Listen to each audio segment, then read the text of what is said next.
Donc moi j'ai mis « je suis belle, je m'aime, j'ai confiance en moi, je suis libre, je suis moi, je suis compétente, je brille, je suis une mère aimante ».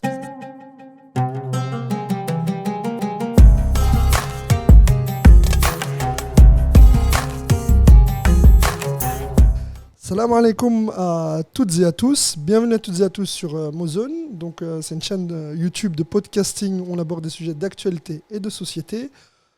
Aujourd'hui, une thématique assez intéressante, la rentrée scolaire. Et pour en parler, on a une invitée de marque qu'on a rencontrée, qu'on a vue sur Instagram, Iman Agdim. Iman, salam alaikum, bonjour, comment vas-tu?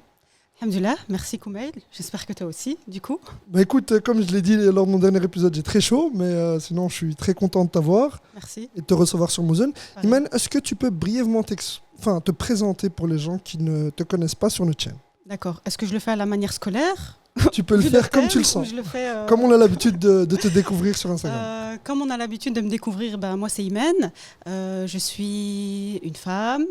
Ça, tout le monde le voit. Je suis institutrice, je suis formée en méthode de coaching. Je suis également maman, comme j'aime le dire, de 3 enfants. 2 qui sont en très bonne forme et un que j'ai perdu avant mon deuxième enfant lors de la grossesse. Tu reposes un peu. Je précise, parce que j'ai appris que c'était important de donner cette place à l'enfant qu'on a perdu. Et voilà, je suis en pleine construction de moi-même, je me découvre, je suis en plein développement personnel et voilà, et j'avance et je me mets en action et je suis créatrice de support pédagogique pour enfants également. Ah ouais. Et dans cette présentation que tu fais, tu dis que tu es institutrice. Oui. Tu t'occupes des enfants de quel âge? Je suis institutrice primaire depuis 2015. Ah ouais, d'accord. Depuis 2015, oui, j'ai enseigné dans l'ordinaire une petite année. Et ensuite, j'ai basculé, c'est la place qu'on m'a donnée dans l'enseignement spécialisé. Je m'occupais d'enfants de type 1 et de type 8. Je ne sais pas si tu sais. Oui, je connais. J'ai quelqu'un de ma famille qui est type 8. Oui, voilà. Donc, en fait, type 1, c'est les enfants avec un retard léger. Et type 8, ce sont les enfants avec des troubles d'apprentissage. Donc, tout ce qui est dyslexie, dyscalculie, dysphasie, tous les 10, en fait, les dysfonctionnements. Ouais. Donc, voilà, et j'ai travaillé quelques années. Et puis, en fait, depuis que, excuse-moi, j'ai touché le micro. Depuis que j'ai mes enfants, en fait, je suis plus au ralenti parce que voilà, je me consacre à mes grossesses et puis voilà, s'en est suivi plein de choses dans ma vie. Donc voilà. Et tu es institutrice depuis 2015. Je suppose que tu as vu les changements au niveau de l'enseignement de 2015 à aujourd'hui. Est-ce qu'il y a des réels changements au niveau des rentrées scolaires? Parce que tu as dû en connaître pas mal. Au niveau des rentrées scolaires, je sais pas si on peut appeler ça des changements, parce que, en fait, ça dépend. Est-ce que c'est pour l'enfant? Non, je veux dire vraiment pour l'institutrice que tu es. Pour l'institutrice. En fait, la rentrée scolaire, elle se ressemble d'année en année. Voilà, okay. On a toujours les mêmes challenges, on a toujours la même passion, on est toujours content, vraiment, on est heureux de rentrer, à part si malheureusement l'année précédente, on a passé une mauvaise année, c'est un peu plus compliqué, mais on a quand même cet espoir que ça se passe mieux. Donc on se challenge et puis c'est après les grandes vacances. Donc on a ce besoin de rentrer en fait. On a ce besoin de se remettre au travail et voilà, mais c'est toujours les mêmes tâches, c'est toujours le même travail. Et on appréhende la rentrée scolaire en tant qu'instituteur ou pas? En tant qu'enseignant, oui, on appréhende. D'ailleurs, à la fin de l'année, du mois de juin, on pense déjà à l'année qui suit. Donc, on pense déjà à la rentrée. Voilà, pourquoi? Parce qu'on nous met en situation, on a des réunions d'équipe. On a la liste de nos élèves, donc il y a les attributions également, donc on appréhende énormément, oui. Et alors, ça c'est pour l'aspect institutrice. Oui. Et en tant que parent, comment est-ce que tu prépares la rentrée de tes enfants? Comment est-ce que nous, on peut la préparer justement avec toi? Bon, déjà, moi, mes enfants, je parlais d'abord de mes enfants, vu que j'en ai. Mes enfants sont encore en maternelle.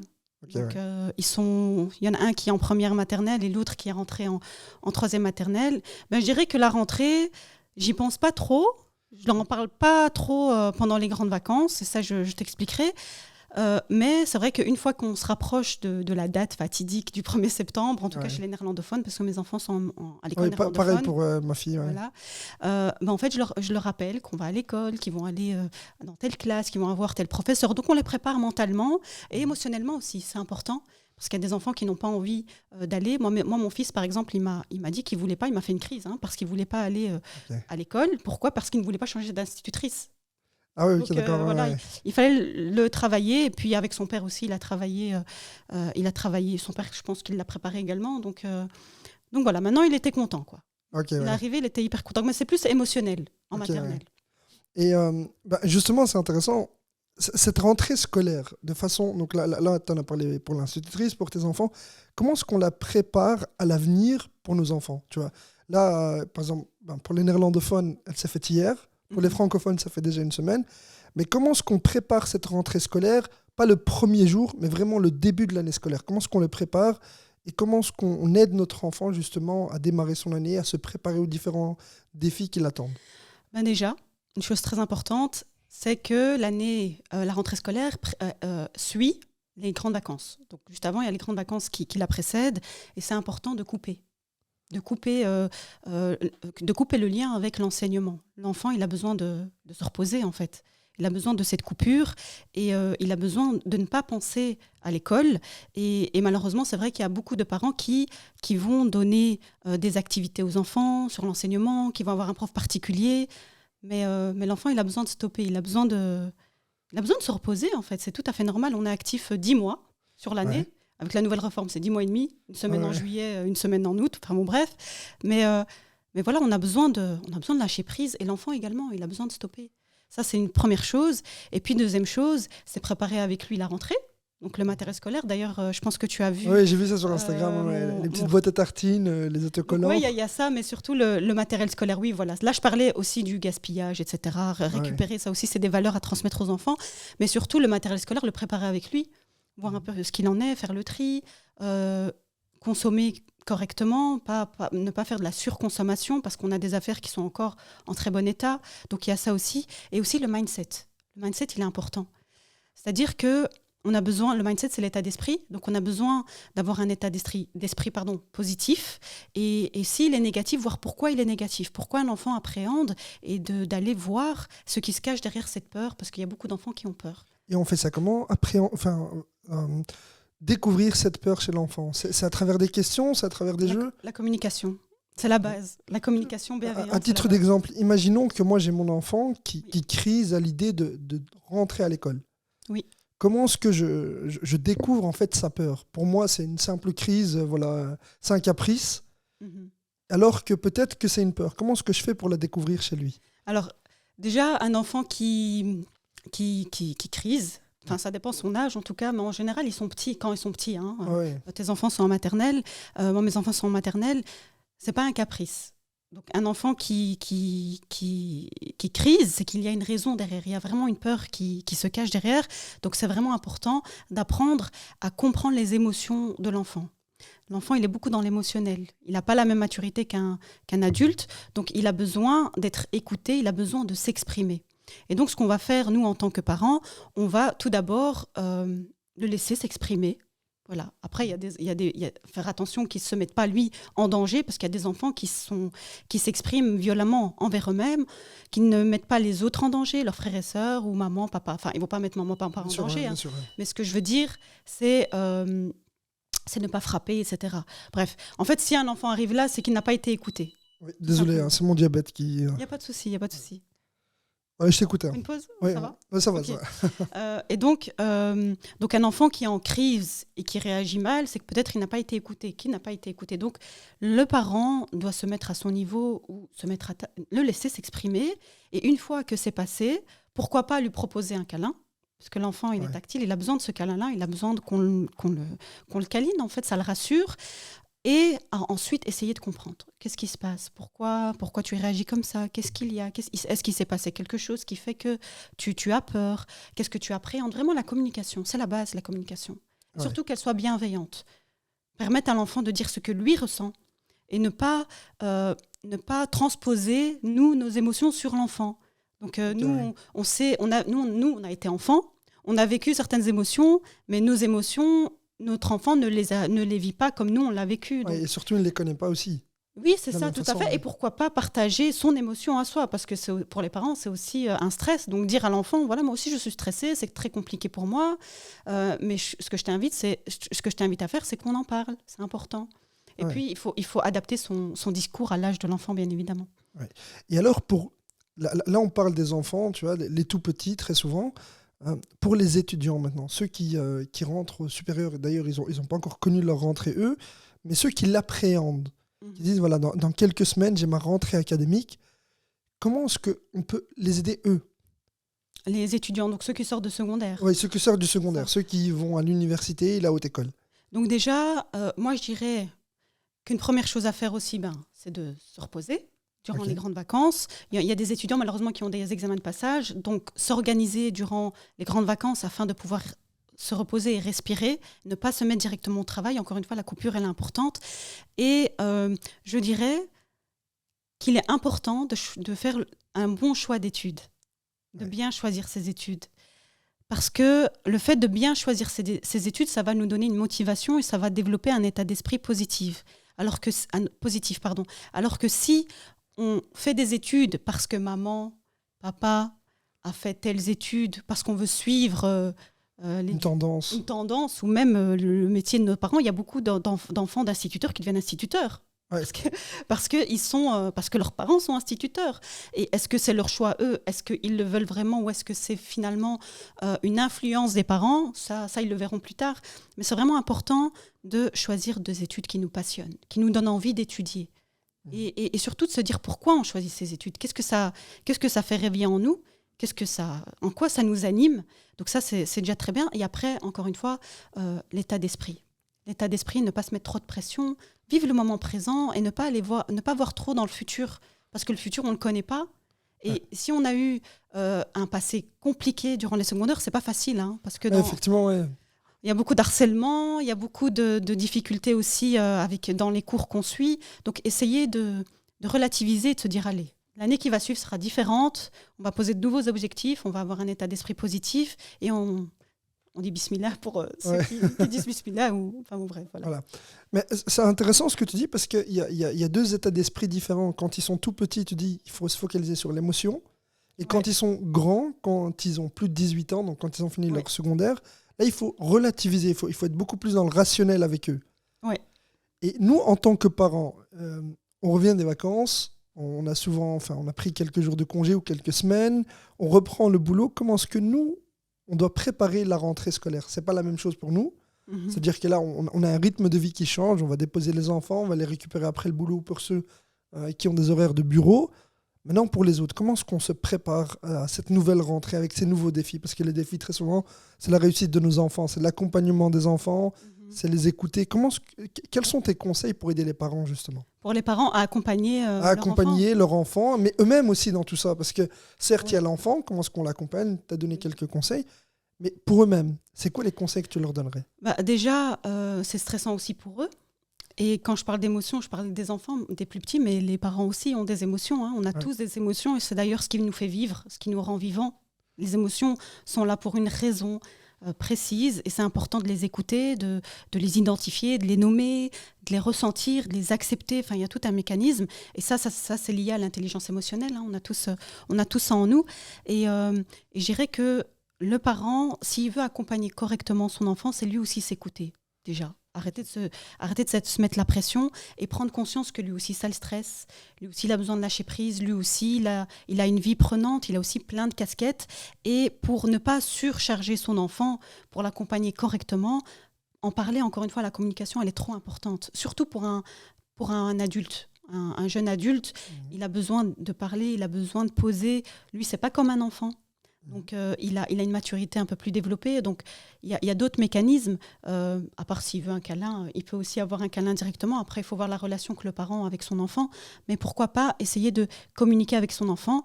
Et je dirais en fait que la communication, avoir cet échange avec son enfant, ça doit commencer dès le plus jeune âge. Donc, pour pouvoir accompagner son enfant correctement dans le secondaire, finalement, il faut avoir déjà fait un travail en long et en large dans l'éducation qu'on a donnée à nos enfants et lui dire que ça va aller. Les mêmes conseils que j'ai donnés, les mêmes conseils que j'ai donnés pour l'accompagnement, que eux le font également de leur côté. Oui, c'est intéressant parce que, tu sais, on parle de la rentrée scolaire, mais moi j'imagine mes parents, quand moi j'étais plus jeune, ils avaient quelques appréhensions. À titre d'exemple, c'est quand j'arrive en secondaire, mes parents n'ont pas fait les mêmes études que moi. Oui. Donc là, il y a les difficultés auxquelles eux vont être confrontés quand moi, je vais avoir des difficultés. À titre d'exemple, j'apprends une matière qu'eux n'ont jamais eue. Comment est-ce que les parents doivent faire face à justement ces défis et ces craintes-là? C'est quoi le conseil que tu leur donnes? Est-ce que c'est de faire appel à quelqu'un d'autre pour m'aider ou pour s'aider? C'est quoi le conseil que tu leur donnerais? Pourquoi pas? Pourquoi pas? Parce qu'il faut prendre conscience qu'on est limité, hein. On ne connaît pas tout. Les parents, nous, en tant que parents, on a un vécu, on a fait des études. Notre enfant va peut-être choisir encore une fois des études qui ne sont pas, qui ne ressemblent pas à celles qu'on a prises. Donc, c'est important de se dire qu'on est limité. On ne sait pas tout donner. À part si de soi-même, on est autodidacte et on veut apprendre et faire ça pour notre enfant. Encore une fois, il faut développer ce pourquoi. Pourquoi est-ce qu'on va apprendre? Pour accompagner notre enfant, parce que notre enfant s'intéresse à telle ou telle matière. Notre enfant a cette matière, je n'arrive pas à l'accompagner. Donc ça, c'est aussi c'est un travail qu'on peut faire sur soi. Et pourquoi pas, comme tu l'as dit, demander de l'aide. Demander de l'aide, c'est très important. Il y a des personnes qui ont des capacités, qui ont des compétences dans des domaines que nous, on n'a pas. Et c'est important de faire preuve d'humilité et de se dire en fait que quelqu'un a plus de compétences que moi dans telle matière, dans tel niveau, et d'aller à l'extérieur. Pourquoi pas un prof particulier, hein, ça peut aussi être bien. Et de toute manière, il me semble que les étudiants, une fois qu'ils rentrent en haute école ou à l'université, il y a un système de tutorat aussi. Donc il y a des élèves qui sont plus loin, qui proposent des cours particuliers. Enfin, il y a plein de possibilités pour aider son enfant. Parce que moi, je me souviens j'ai certaines images qui me viennent en tête. C'est, je fais des mathématiques, mon père a la réponse, moi, j'arrive pas à raisonner de la même façon que lui. Il y a une certaine frustration. Il me dit, pourtant, c'est simple. Pourquoi est-ce que tu comprends pas? Comment est-ce qu'on fait en tant que parent pour gérer cette frustration? Parce qu'il n'y a pas tout le monde qui arrive à concevoir ce que tu expliques.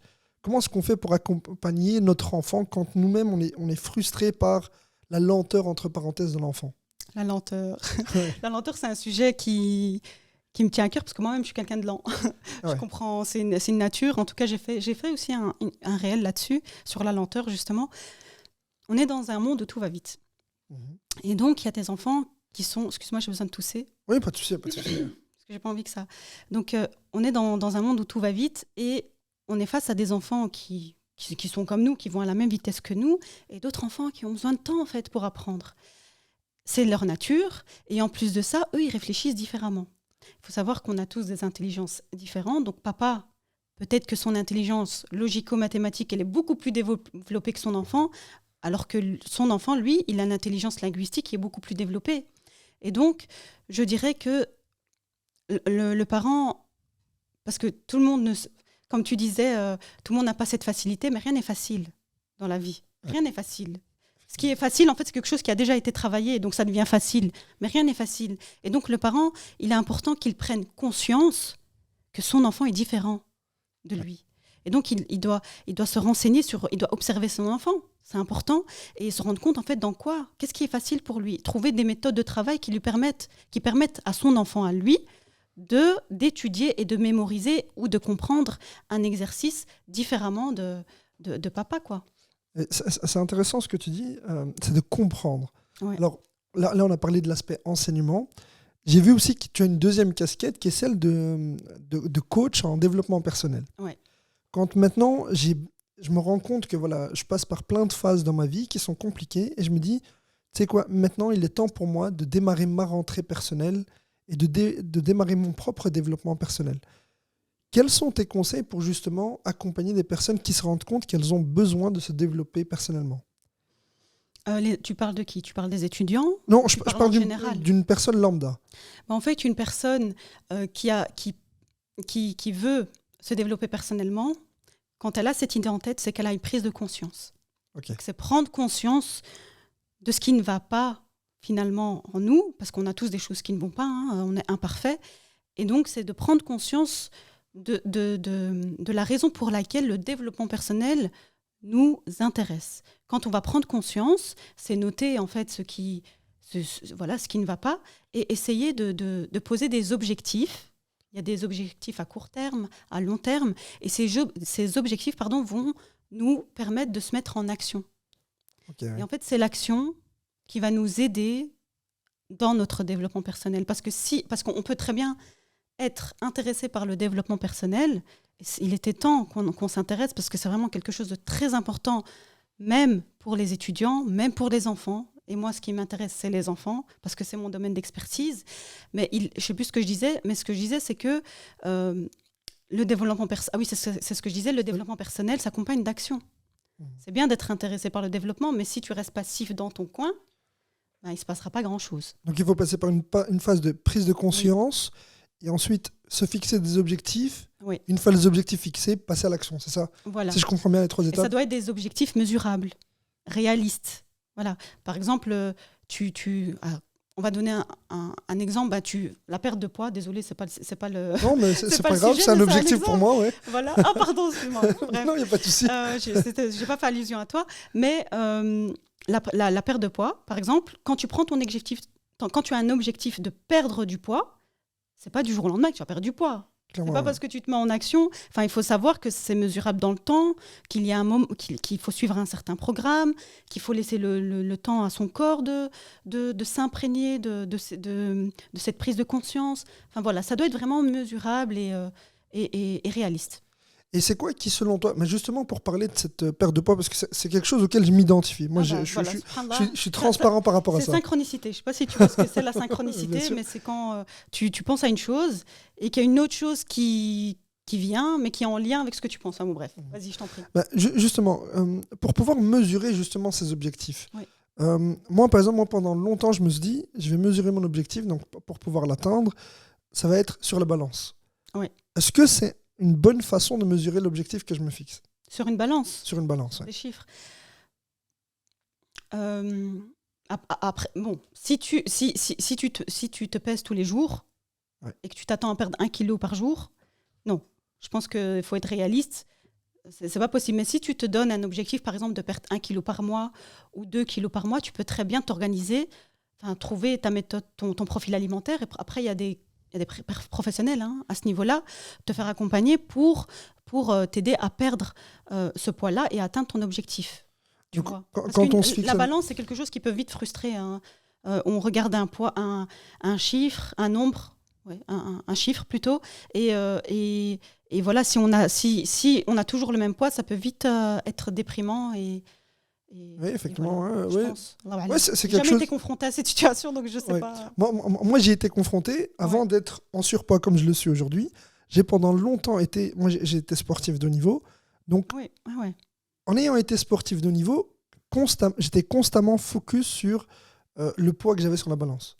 Comme je pratiquais un sport où le poids était important, je regardais tous les jours la balance. Et aujourd'hui, pour pouvoir perdre du poids, j'ai décidé de me dire, écoute, je vais regarder la balance une fois par mois. Et en fait, je me rends compte que ça me rappelle des souvenirs. Oui. Et j'ai plus envie de revivre les mêmes souvenirs qui sont liés à la perte de poids d'autrefois. Donc aujourd'hui, en fait, ça devient quasi impossible justement de mesurer l'objectif que je me suis fixé, celui de perdre quelques kilos en l'espace de 2 ou 3 mois pour y aller doucement dans un premier temps, de m'habituer justement à cette nouvelle vie que je me fixe. Quelle est selon toi la façon qui va m'aider justement à changer justement cette perspective que j'ai? C'est déjà essayer de comprendre d'où vient ce blocage. Tu vois, d'où vient ce blocage? Moi, tu me dis ça, moi j'ai l'impression que tu as été un peu traumatisé de cette expérience, donc ça a créé chez toi des traumas, et voir en fait quelle émotion il y a à ce trauma, et pourquoi pas se faire accompagner, ça c'est important aussi, par des personnes qui sont spécialisées dans le domaine, et aussi dans le mindset. Tu vois, ça c'est important de développer un bon état d'esprit aussi et aller vers différents professionnels pour t'aider à ce niveau-là. Parce que si tu as un blocage, c'est qu'il y a une raison. Tu vois, et c'est important d'aller creuser parce que tant que tu n'auras pas creusé, ben, tu auras toujours le même souci. Et même si tu maigris, tu peux vite être traumatisé de reprendre du poids. Voilà, c'est un cercle vicieux finalement. Ok, ouais. Donc là, je vais faire le lien avec la rentrée, justement. C'est parce que moi, je me suis fixé, je me suis dit, voilà, je vais démarrer la rentrée scolaire de ma fille en ayant perdu quelques kilos, ce qui n'est pas le cas. D'accord, ok. Parce que j'avais justement ces appréhensions, mais ça me rappelle aussi, parce que tu as dit, il faut se faire assister par des professionnels. Oui. Je connais des jeunes enfants qui ont récemment été diagnostiqués au potentiel. Donc, on a parlé des dysfonctionnements chez les enfants, donc la dyscalculie, dyspraxie, dyslexie, etc. Mais pour cette nouvelle tendance des enfants au potentiel, comment est-ce qu'on fait pour les accompagner? Bon, je ne sais pas si on peut appeler ça une tendance. Parce qu'en fait, la différence, c'est qu'avant, il n'y avait pas tout ça. Il n'y avait pas tous ces professionnels liés aux neurosciences, à la comment on appelle ça, à la pédopsychiatre. Je pense que c'est elle qui s'occupe d'analyser en fait le QI de l'enfant, etc. Même la psychologue. Avant, il n'y avait pas tout ça. Il n'y avait pas cet accompagnement. Enfin, moi, je ne sais pas si tu te souviens, mais nos parents... je ne sais pas si c'est dans toutes les cultures, mais nos parents, en tout cas, moi, je suis marocaine, il n'y avait pas ce truc-là. On va s'intéresser à l'enfant, voir ce qui ne va pas. Moi, je me souviens, j'avais aussi des problèmes quand j'étais petite. Je me demande si j'avais pas des troubles. Pourtant, j'ai jamais été emmenée chez une logopède. J'ai jamais eu d'examen à ce niveau-là. C'est juste que maintenant, ça se fait. Ouais. Maintenant, on prend en compte la place de l'enfant, que l'enfant est un être à part entière et que l'enfant, il vit certaines choses. L'enfant ne suit pas comme... Les enfants sont différents, donc on a besoin de comprendre ce qui se passe derrière. Et puis maintenant, il y a plein d'outils qui sont mis à notre disposition qu'avant on n'avait pas, ou alors qui étaient là mais que nos parents n'ont pas pris la peine d'aller chercher parce qu'ils ne connaissaient pas, en fait, justement. Quand tu ne connais pas quelque chose, tu ne sais pas qu'elle existe. Et donc je dirais que déjà, avoir un enfant HP en tant qu'enseignante, là je te parle en tant qu'enseignante parce que je ne suis pas psychologue ni pédopsychiatre. Oui, bien sûr, ouais. C'est ce côté-là qui m'intéresse aussi. Donc enfin, moi en tant qu'enseignant déjà, en ayant un enfant HP dans ma classe, c'est important de communiquer avec le parent. D'avoir une communication, d'avoir un suivi avec le parent. Et le parent doit faire les démarches. Donc, s'il sait que son enfant est HP, c'est qu'il a fait les démarches, mais il doit voir, parce que normalement, la pédopsychiatre, elle donne des conseils pour accompagner l'enfant. Le parent doit mettre ses conseils en pratique. C'est important parce qu'il y en a aussi qui vont chez le pédopsychiatre, qui ont l'analyse, qui savent que leur enfant est HP, mais après, on coupe. Après, il n'y a pas de suivi. Le suivi est important. Et donc, le suivi est important pour le parent, mais il doit communiquer avec l'enseignant, avec le PMS, avec la directrice de l'école, avec les différents intervenants dans la vie de l'enfant. Et ça, c'est vraiment important. Et tu penses que vous êtes suffisamment formé en tant qu'enseignant par rapport à justement ce phénomène-là? Non. On n'est pas. Non, de toute manière, l'enseignant se forme tout le temps, il se forme tous les jours. Mais durant nos études, non, on n'est pas assez formé pour les HP. On est formé normalement à apprendre à différencier. Ça, oui. Adapter notre enseignement. Le principe de la différenciation. Voilà, c'est important. L'enseignant doit apprendre à différencier. Les élèves sont différents. Ça justement, c'est quelque chose d'hyper important que l'enseignant doit comprendre. C'est qu'il est face à 20 élèves, mais ils sont tous différents. Ils n'avancent pas de la même manière. Il y a des enfants HP dans une classe d'ordinaire. Il y a des enfants 10, on ne voit pas qu'ils sont 10. Il y a des enfants qui sont 10, mais qui restent dans l'ordinaire. Ils ne vont pas dans l'enseignement spécialisé. Moi, j'encourage les parents à accompagner leurs enfants pour éviter l'enseignement spécialisé, justement, de les accompagner vers une logopède, vers une psychologue, ça c'est hyper important. Et l'enseignant doit comprendre qu'il doit adapter son enseignement et ce n'est pas à l'enfant de s'adapter à l'enseignant. Ok, ouais. Il y a beaucoup d'enfants, malheureusement, qui sont mis sur le côté parce que l'enseignement, ça va trop vite pour eux. Et c'est important que l'enseignant comprenne ça, qu'il observe les élèves qui sont dans sa classe et qu'il fasse la différenciation. Là, tu parles pour ceux pour qui l'enseignement va trop vite, oui. Mais dans le cas du HP, c'est l'inverse. C'est que ça va trop lentement. Ça va trop lentement. Ça va trop lentement, oui. C'est la même chose, différenciation. Observer l'enfant et lui donner des exercices différents, plus poussés, et pourquoi pas lui donner des tâches dans sa classe. L'occuper, quoi. Pas l'occuper, parce qu'il a besoin d'apprendre, parce qu'il va savoir si c'est de l'occupation ou pas. Hein. Il va s'ennuyer. Oui, bien sûr. Quand je veux dire l'occuper intellectuellement, à travers des exercices. Voilà, et pourquoi pas lui donner, quand je te parle de tâches, c'est pas une tâche d'exercice, non, c'est des responsabilités en classe. Ok. Comme mettre en place comme un système de tutorat, pour les élèves de sa classe, en fait. Se dire que lui, il a les compétences d'accompagner, il va accompagner. Après, il est HP, mais il y a aussi des domaines dans lesquels il n'est pas aussi... Oui, il n'est pas aussi brillant que parce qu'on a des intelligences différentes. Donc, peut-être qu'il est HP et qu'il kiffe le français, les mathématiques, l'histoire, etc. Mais peut-être que l'art, ce n'est pas son truc. Donc, c'est vraiment essayer de l'observer et aussi de mettre des choses en place. Parce qu'un enfant qui est HP, quand il y a trop de bruit, ça ne va pas. Il a besoin de son coin, il me semble, parce que d'après mon expérience, et voilà, j'ai aussi des amis qui ont des enfants HP, subhanallah, et en fait, ils ont besoin d'avoir leur coin. quand il y a trop de stimuli, ça ne va pas pour eux. Donc, c'est mettre des choses en place et voilà, s'organiser dans la classe pour qu'ils se sentent épanouis au sein de la famille. Pour moi, une classe, c'est comme une famille. Ouais. Donc, c'est intéressant ce que tu dis. La raison pour laquelle j'ai abordé la question des HP, c'est parce que moi, j'ai été diagnostiqué HP il y a longtemps de ça. Et l'année dernière, donc ma fille était en classe d'accueil et j'ai sa prof qui me confie justement qu'elle reconnaît certaines choses chez ma fille. Ah ouais. Et donc moi, en tant que parent, j'ai l'appréhension. J'espère que ma fille ne sera jamais diagnostiquée HP parce que je sais que je suis passé par un certain nombre de difficultés auxquelles je souhaite qu'elle ne passe pas, par lesquelles je souhaite qu'elle ne passe pas. Et à côté de ça, l'école où j'ai inscrit ma fille cette année, j'ai l'impression qu'ils ne sont pas armés justement pour pouvoir faire face au challenge d'un enfant HP. Ok, mais qu'est-ce qui te donne cette impression ? Qu'est-ce qui me donne cette impression ? C'est déjà le fait d'avoir communiqué à l'école que voilà, écoutez, ma fille, elle a 3 ans actuellement, elle rentre sur ses 4 ans. Quand elle aura 4 ans, on va essayer de lui faire passer un test pour être certain d'écarter si oui ou non elle est HP. Si elle l'est, on lui apportera le soutien nécessaire pour pouvoir l'aider à s'épanouir. Si elle ne l'est pas, on continuera à travailler là-dessus aussi, tu vois.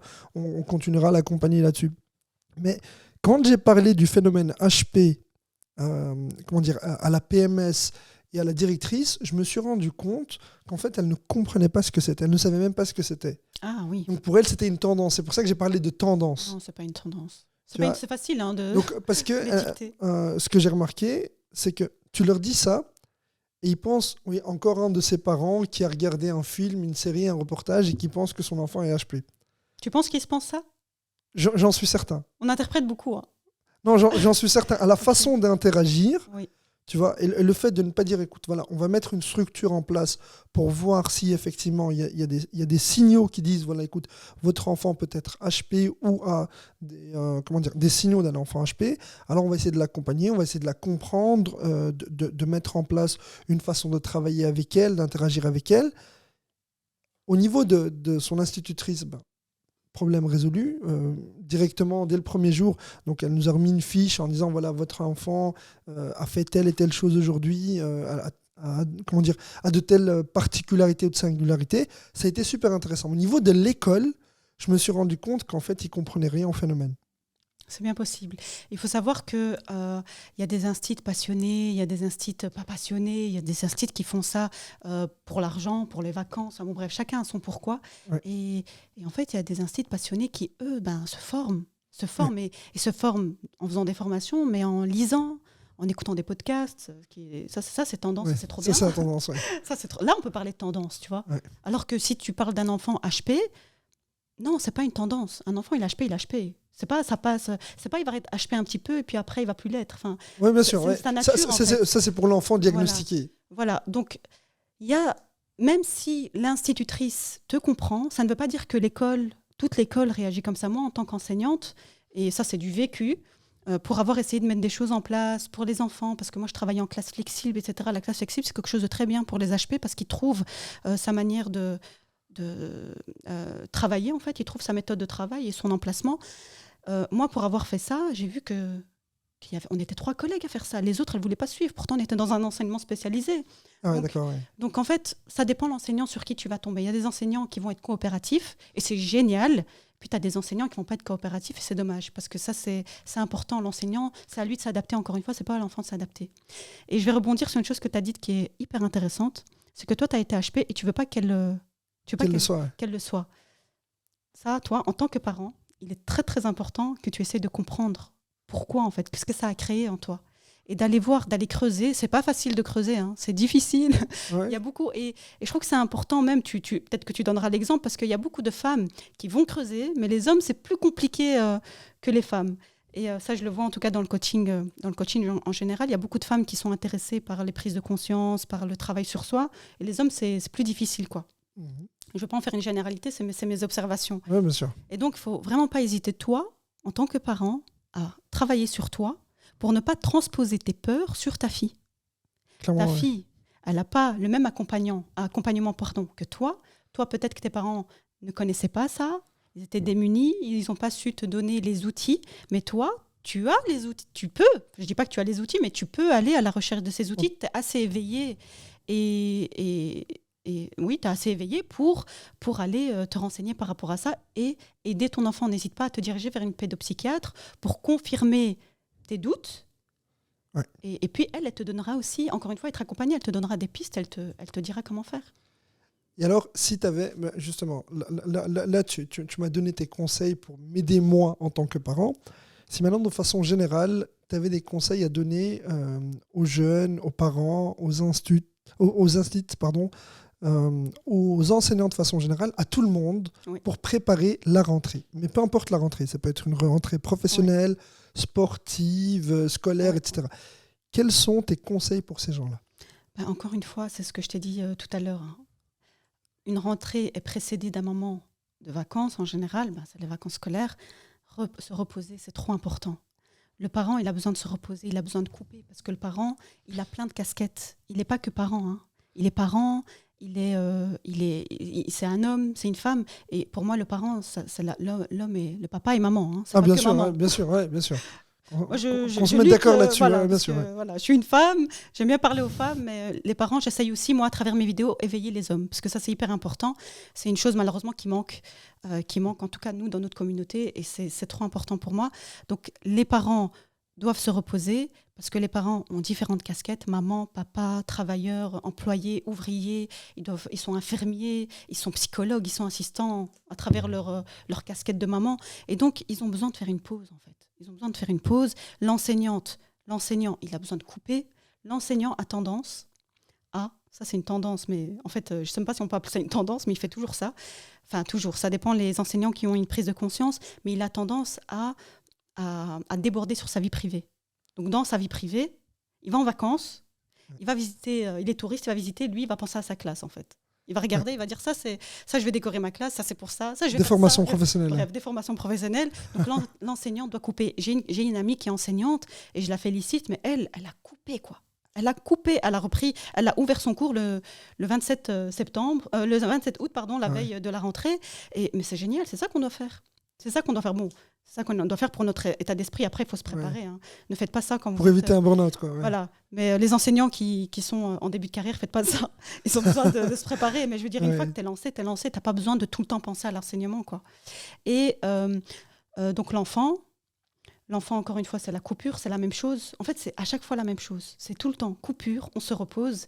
Et une fois qu'on est prêt à se reprendre, parce qu'on a besoin de reprendre à un certain moment, et tout le monde, il y en a plein qui le disent, c'est qu'on a besoin de cette rentrée pour se remettre en action. L'état d'esprit, on développe l'état d'esprit. On pense à l'année qui va arriver, on visualise son année, on met des objectifs en place, on écrit ses objectifs, on prend un carnet s'il faut, on écrit et on met les petites actions en place. Et ce qui est important aussi, c'est de développer, donc se mettre en action, de développer une discipline pour les étudiants, pour les enfants. Les enfants, c'est le parent qui doit la développer parce qu'il les accompagne, mais en tout cas pour les étudiants, apprendre à s'organiser, savoir que l'école, c'est l'école. Il y a un temps pour tout. Il y a un temps pour étudier, il y a un temps pour rire, il y a un temps pour lâcher prise, il y a un temps pour manger, prendre soin de soi. Enfin bon, bref. Et donc, c'est s'organiser et aussi persévérer.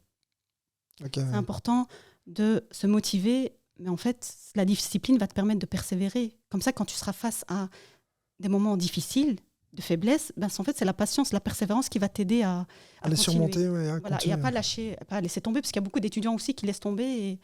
Mais c'est comme ça, rien n'est facile. Rien n'est facile, oui. C'est intéressant. Et si de façon générale, parce que tu es créatrice de contenu, tu es créatrice aussi d'outils pédagogiques, si certains avaient envie de faire comme toi, quels seraient tes conseils ? De faire comme moi, c'est-à-dire de se lancer dans la création. Comment dire ? À partir de leur expérience professionnelle, des connaissances acquises, ils souhaiteraient se lancer, entreprendre le même projet que toi, partager leur passion, leur métier avec les autres. Ça dépend de l'intention qu'ils y mettent. Hein. Tout le monde peut commencer un jour ou l'autre. Ne pas attendre le moment idéal, parce qu'il n'existe pas. Hein. Le moment idéal, c'est toi qui le crée. Oui, clairement. Moi, la vérité, je n'ai pas attendu le moment idéal. Je vais dire, Allah a mis sur mon chemin des personnes qui m'ont aidé à me faire connaître sur les réseaux. C'est parti comme ça. Hein. Et vraiment bien s'entourer. Je me suis bien entourée. Mais en tout cas, ne pas attendre le moment idéal. On le crée, en fait. Tu as une opportunité, sois opportuniste. C'est bien d'être opportuniste. J'ai été opportuniste et je le dis et je suis fière de l'avoir été. C'est grâce à ça où c'est grâce à ça que je suis là, en fait. Ouais, bien sûr. Donc, ne pas attendre le moment idéal et faire les choses avec passion, oui, mais apprendre à se connaître aussi. C'est important, la connaissance de soi. Hein. Tu m'avais posé cette question, elle est hyper importante. Parce qu'au plus tu apprends à te connaître, au plus tu connais tes valeurs, tu connais tes croyances qui te boostent, mais tes croyances qui te limitent. On a beaucoup de croyances limitantes et surtout, on apprend à mettre ses limites. Ouais. Et on accepte de se faire accompagner. Donc la connaissance de toi, elle est hyper importante. On se connecte à sa spiritualité aussi.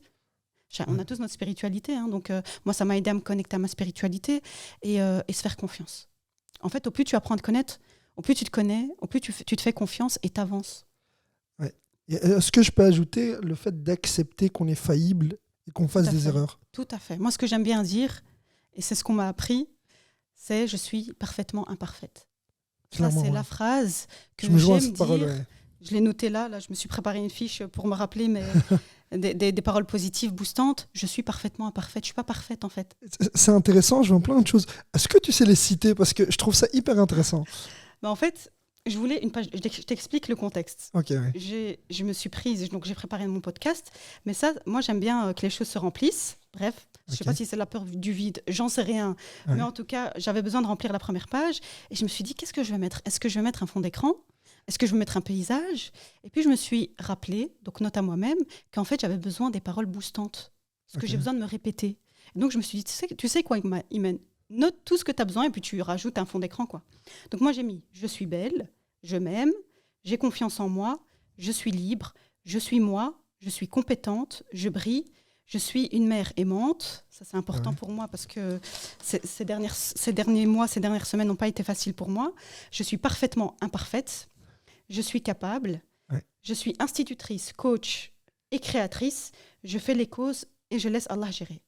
Ça, ce sont mes croyances boostantes et c'est des paroles qui... Je trouve ça hyper intéressant. Ouais, hyper. Et je pense que même pour les étudiants, je vais rajouter un tips, c'est pourquoi pas noter des paroles boostantes, tout le temps parler à l'affirmatif, ne pas dire je ne suis pas moche, par exemple, pour te donner l'exemple de belle, parce que le cerveau ne fait pas la différence, il a besoin de positivité, donc dire directement je suis belle, je m'aime, ne pas dire...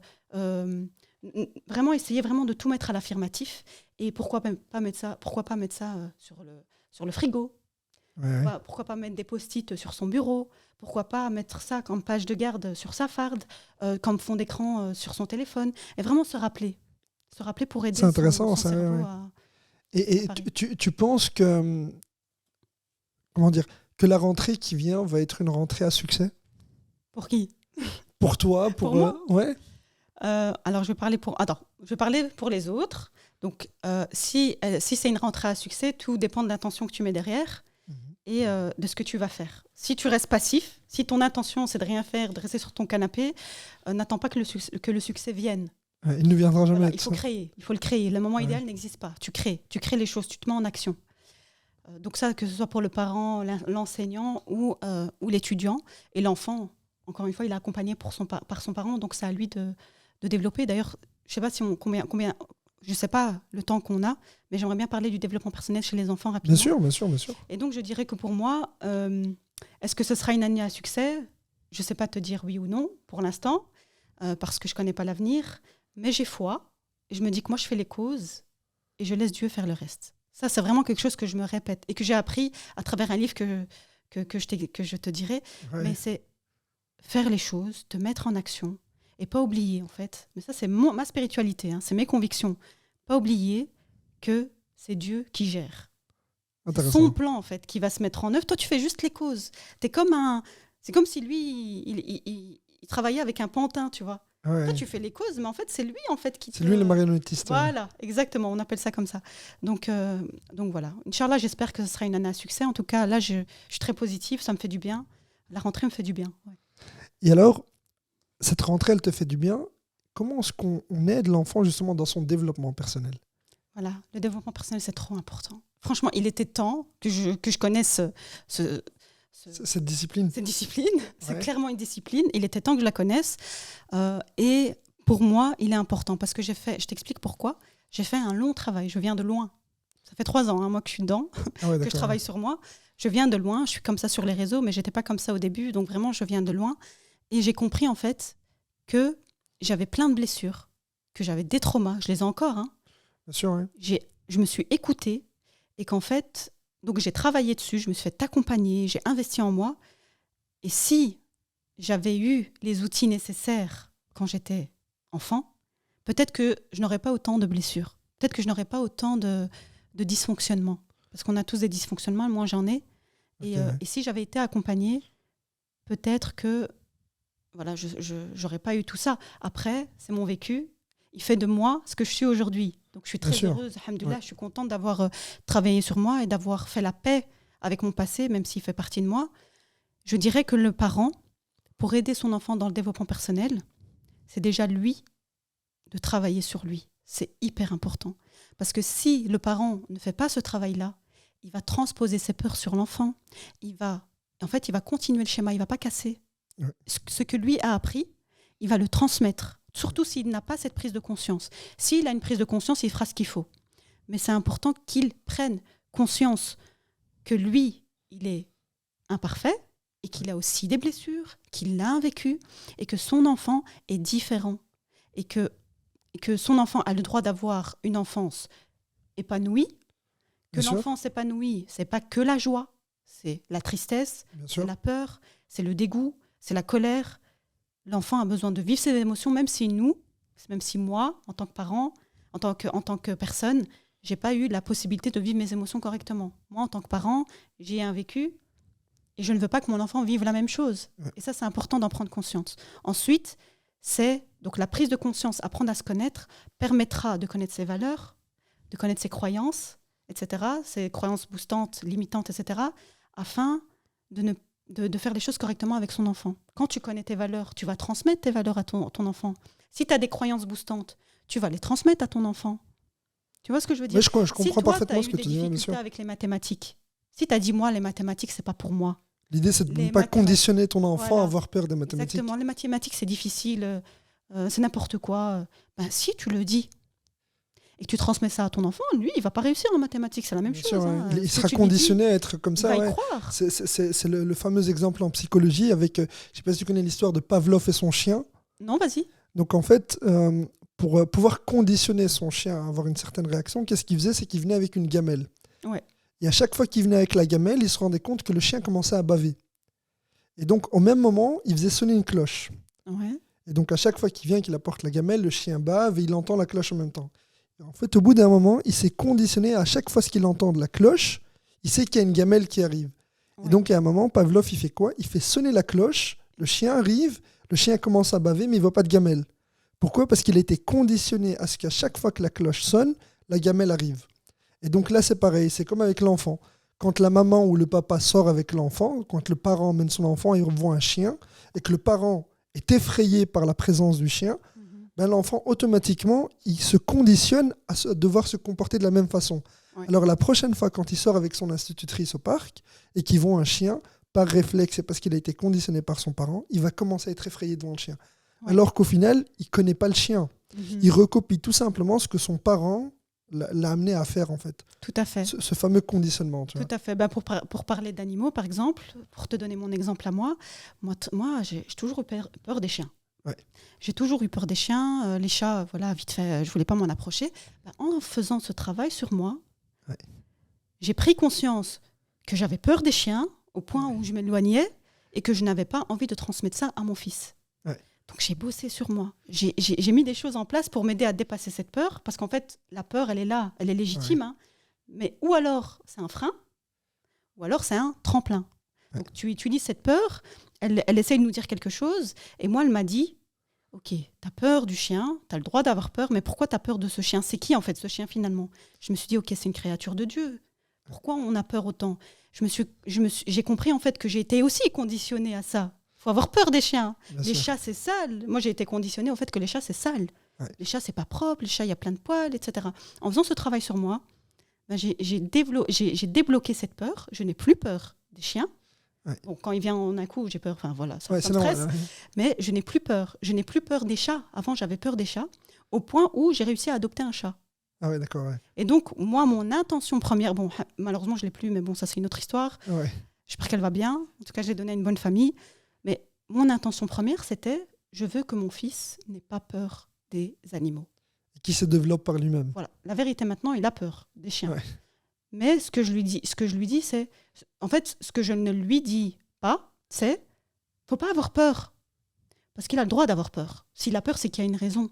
Ouais. Mais c'est pour plutôt lui dire, Souhail, mon fils s'appelle Souhail, c'est un chien. C'est qui a créé le chien? C'est Allah. Regarde, il fait rien. Il est gentil. Il est loin. Patati, patata. On relativise la peur. On relativise, voilà. Et on accepte qu'il a peur. Et en fait, petit à petit, il va s'adoucir, il va comprendre. Et ça, c'est important. De trouver son pourquoi et de mettre une belle intention. Ça me rappelle certains schémas que j'ai vus dans le milieu de l'entreprise où, au début, on passe par une phase de peur. Donc, on se bloque, on est figé. Et puis, on doit passer par une phase d'acceptation de la peur pour pouvoir faire face à la peur et la traiter d'une autre façon et de dire, voilà, écoute, au final, cette peur, elle existe. Je sais qui elle est, je l'ai identifiée. Voici comment est-ce que je peux la traiter ou l'accepter et vivre avec, tout simplement. Tout à fait. Et surtout que la peur, en fait, notre cerveau, il ne fait pas la différence. Donc, quand on a peur, en fait, c'est comme si on disait à notre cerveau, il y a un danger, en vérité. Est-ce qu'on est vraiment en danger? Enfin, à part si le chien est... Enfin, je ne sais pas, en fait. Ouais, bien sûr, Mais je veux dire, en soi, en général, est-ce qu'on est vraiment en danger? Tu me dis un danger, c'est quand tu es face à une personne qui va t'agresser. Ok, allez, tu vas te noyer. Oui, tu as peur. Voilà, tu as ta maison qui brûle. Ok, c'est un gros danger. Tu vois, tu risques de tomber de l'étage, c'est un danger. Mais quand, par exemple, le chien, il est de l'autre côté de la rue, parce que je sais ce que c'est, hein. De l'autre côté de la rue, tu le vois arriver, tu as peur, hein. Ouais, alors que le danger, il n'est même pas là. Finalement, c'est toi qui le crée, tu vois. C'est un mécanisme mental, hein. Donc, au plus tu vas déconstruire ces croyances, au plus tu vas t'apaiser. Et tu vas écouter ta peur, tu vas te rendre compte que cette peur, en fait, elle est légitime, mais que c'est beaucoup de bruit. Mais finalement, c'est pas grand-chose. Oui, voilà. Il y a dans le monde sécuritaire, l'armée, la police, on dit la peur n'enlève pas le danger. C'est pas parce que tu as peur que le danger n'est pas là, certes. Oui, certes, voilà. Mais à partir de là, on a identifié la peur, c'est pas grave. On va la traiter, on va l'accompagner, on en est loin et elle a le droit d'exister. Tout à fait. Et le danger est lié aussi, mais c'est pas grave. Oui. On vit avec et on traite ça avec beaucoup de rationalité. Voilà. En fait, au plus tu travailles ça, au plus tu arrives à faire la différence. Est-ce qu'il y a un réel danger ou est-ce que c'est juste ma peur qui s'exprime de manière excessive? Donc, tu arrives à faire la différence, hein, et ça, c'est l'intelligence émotionnelle. C'est se développer, apprendre à identifier ses émotions. On identifie, on nomme, on ressent, on donne une note. On peut donner une note. Est-ce que j'ai peur 5 sur 10? Est-ce que c'est 8 sur 10? Est-ce que c'est 10 sur 10? Et après, on apprend à l'accepter.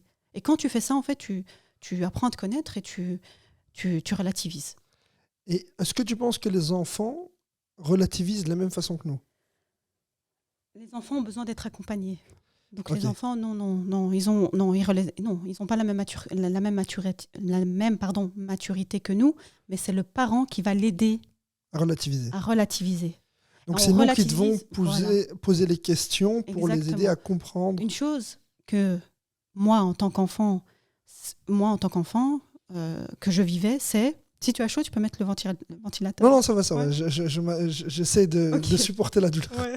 Moi aussi, j'essaye, mais bon, voilà. Mais si tu veux mettre, franchement, vas-y, il n'y a pas de souci. Moi aussi, je transpire. Ça va. Donc, si ça ne te dérange pas pour l'enregistrement. Non, ça ne dérange pas du tout. Non. Super. Oh, c'est de l'air, ça fait du bien. Ouais, ça fait du bien. Je disais que... Donc, je ne sais plus où j'en étais où. Ah ouais. Donc, je disais, moi, en tant qu'enfant, la tristesse, par exemple, c'est quelque chose que j'ai pas pu... Enfin, que je vivais, mais je ne pouvais pas l'exprimer. D'accord, la peur, je l'ai aussi vécue, malheureusement, mais je ne pouvais pas l'exprimer, en fait. Et c'est important que le parent comprenne que les émotions, c'est la base. C'est la base. Et ça commence dès l'enfance. Et que l'enfant, il a besoin de s'exprimer.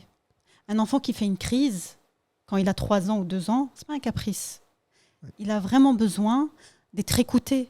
Et s'il fait une crise, c'est que tu ne l'as pas assez écouté, en fait. Finalement, c'est ton miroir. Oui, bien sûr. Et nos enfants nous éduquent aussi d'une certaine manière. Donc, quand tu fais ça avec ton enfant, tu apprends même à le faire pour toi. Et voilà, c'est vraiment important d'écouter son enfant, de l'écouter, de faire la même chose. Le même travail que tu vas faire sur toi, sur cette émotion, cette peur, tu vas le faire avec ton enfant. Tu le laisses s'exprimer.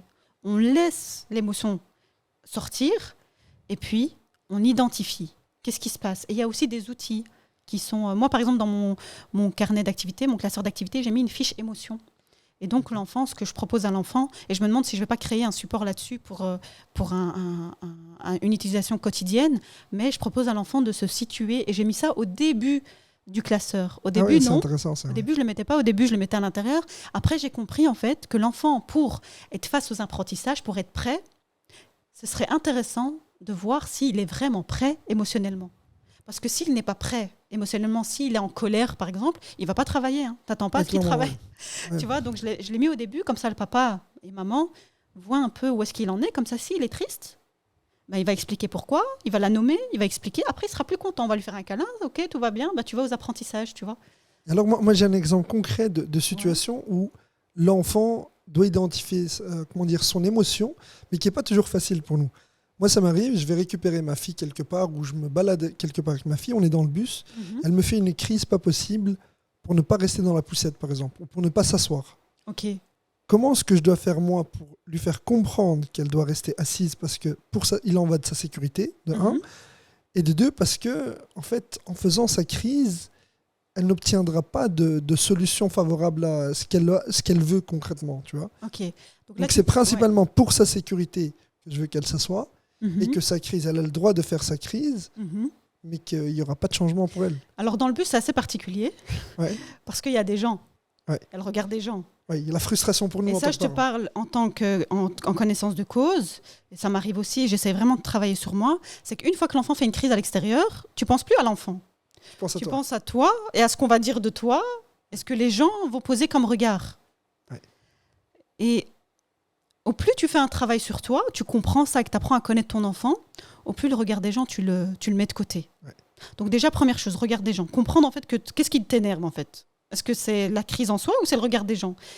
Est-ce que ton état à toi émotionnel suite à cette crise, est-ce qu'il est lié à l'enfant en soi ou au regard des gens? En général, c'est le regard des gens. En général. Et après, par rapport à l'enfant, le laisser pleurer. Il a le droit de pleurer en fait. Il faut être détaché de l'émotion de l'enfant. En fait, il faut être détaché et de se dire en fait que cette émotion, c'est pas contre moi. C'est comme ça, il est comme ça l'enfant. Il a besoin de faire sa crise, il a besoin de pleurer. En plus, il est attaché dans la poussette, il risque pas de s'enfuir. Donc, il a besoin de pleurer. Une fois que c'est fait, une fois qu'il s'est calmé, tu peux lui proposer un câlin. Il y a des enfants qui veulent directement un câlin. Propose-lui un câlin, propose un câlin à ta fille. Elle voudra un câlin, ça va la calmer. Et après, tu travailles la communication. Tu lui expliques. Un enfant est capable de comprendre. Je ne sais pas quel âge, elle a 3 ans ta fille. 3 ans, oui. Elle est capable de comprendre. Elle est capable de comprendre qu'on est dans le bus, que le bus, ça roule, qu'il y a des ceintures de sécurité, qu'on doit être en sécurité, et que si elle descend de la poussette, elle risque de tomber, elle va se faire très mal. Et utiliser des termes enfantins. Il ne faut pas utiliser un langage d'adulte. Tu vois, donc la communication, ça aide, et surtout laisser l'enfant exprimer ses émotions. Et s'il fait une crise, il y aura toujours des regards sur nous. Encore récemment, j'étais au Ikea et mon fils, il avait les jeux à bulles. Voilà, il jouait à bulles et tout. Moi, je les laisse, il n'y a pas de souci. Tant que ce n'est pas dans ma maison, dans la maison, on peut tout salir. Et en fait, ce qui s'est passé, c'est que en manipulant son truc à bulles, c'est tombé. L'eau est tombée. L'eau s'est renversée. Il n'y avait plus rien. Il a fait une crise parce qu'il voulait encore de l'eau. Ah, je veux encore de l'eau. Je lui disais, Iklil, non, il n'y a pas. Bref, en fait, ce que j'ai fait, je l'ai laissé faire sa crise. Et en fait, quand je le regardais, c'était pas la haine, tu vas me hachem, tu vas me taper la honte. C'est pas ça. Je l'ai laissé, en fait. Et je sentais le regard d'une femme. Dès que mon fils pleurait, elle se retournait. Genre, limite, tais-toi, quoi. Tais-toi, fais taire ton fils. Non, je le fais pas taire et je ne veux même pas regarder ton regard pour m'intimider. Je laisse mon fils, je m'occupe de mon fils. C'est mon fils le plus important. Il a fait sa crise. À un moment, c'était trop. Je l'ai pris, je l'ai mis sur le canapé. Mais je lui ai dit, mais non, parce qu'au Ikea, c'est bien, il y a des canapés. Je lui ai dit, mais non, tu t'assieds, ça suffit. Et je l'ai laissé. Il a continué à faire sa crise. Et puis après, il a oublié, en fait. Et puis à un moment, il m'a dit, maman, câlin. Je lui ai fait un câlin. Et puis je lui ai expliqué. Et voilà. Il a besoin de vivre son émotion. En fait, il faut accepter leur émotion en tant que parent et être détaché complètement en fait, de leur crise. En fait, c'est pas contre soi, c'est eux-mêmes qui en ont besoin. Ils ont besoin, en fait. Toi, quand tu es énervé, comment tu réagis? Quand genre tu es énervé, quoi. Bon, ok, tu es humain, mais à un certain moment, tu te mets en colère. Bien sûr, et quand tu es en colère, tu deviens tout rouge, tu marches dans tous les sens. Enfin, moi, en tout cas, je marche partout, j'essaie de comprendre les choses. Un enfant, c'est pareil, sauf qu'un enfant, il exprime et il pleure. C'est son moyen de communication. C'est hyper intéressant. Mais écoute, Iman, je tiens quand même à te remercier pour tous ces conseils et ces échanges parce qu'on a pu partager des anecdotes hyper intéressantes. Maintenant, pour les personnes qui te découvrent à partir de notre chaîne YouTube, quels sont les réseaux sociaux que tu as et comment est-ce qu'ils peuvent te contacter si jamais ils ont des questions par rapport au coaching en développement personnel ou ils sont intéressés par tes outils pédagogiques, où est-ce qu'ils peuvent te trouver? Donc moi, je suis sur Instagram principalement. D'accord. Donc j'ai 2 comptes. J'ai les créations d'Imen. Ok. Et j'ai Imen Agdim, imen.akh. Donc sur les créations d'Imen, c'est principalement. Donc les créations d'Imen, c'est comme tu l'entends. J'ai pas été trop loin, moi. Oui, c'est simple et efficace. Voilà. Donc c'est les créations d'Imen. Et donc on peut me contacter là sans problème pour un support pédagogique. Je fonctionne d'une certaine manière. C'est pas on prend une commande et puis je dis OK, il y a une manière de commander et ça je l'explique.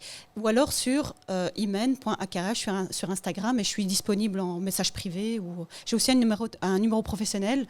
On peut me contacter là à partir du moment où c'est professionnel. Ah, bien sûr. Voilà, c'est pas pour discuter de la pluie et du beau temps, quoi. Oui, bien sûr. Et je suis aussi sur Facebook. Ah oui.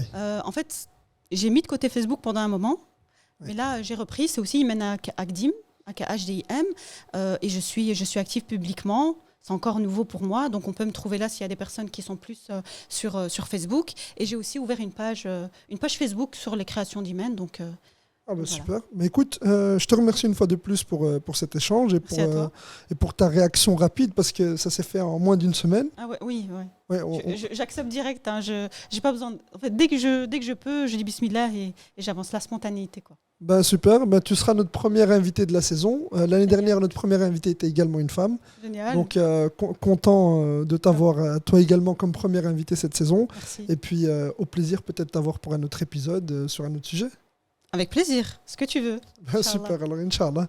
À très bientôt, je te remercie, man. Merci, je te remercie à toi. Salam alaikum.